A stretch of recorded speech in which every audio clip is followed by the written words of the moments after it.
আমাদের এই সমাধিটা দেখা কমপ্লিট, সুজাউদ্দিন খাঁ সমাধিটা।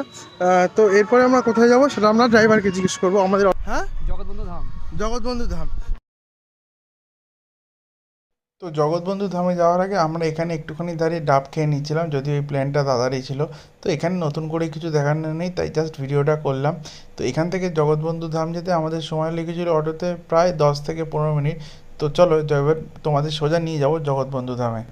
তো ইতিমধ্যে আমরা অটোতে উঠে পড়েছি, আর দেখতে পাচ্ছ অটো অলরেডি চলতে শুরু করেছে। তো দেখতে দেখতে আমরা প্রায় 15 থেকে 20 মিনিটের মধ্যেই জগৎবন্ধু ধামে পৌঁছে গেলাম।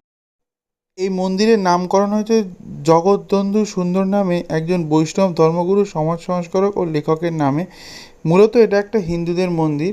দেখতেই পাচ্ছ মন্দিরটা খুব সুন্দর। এবার তোমাদের আমি মন্দিরের ভিতরে নিয়ে যাব। এবং প্রভু জগৎবন্ধু অর্থাৎ যার নামে মন্দিরটা, উনি জন্মগ্রহণ করেছিলেন 24শে এপ্রিল 1871 সালে এবং মারা গেছিলেন 17ই সেপ্টেম্বর 1900।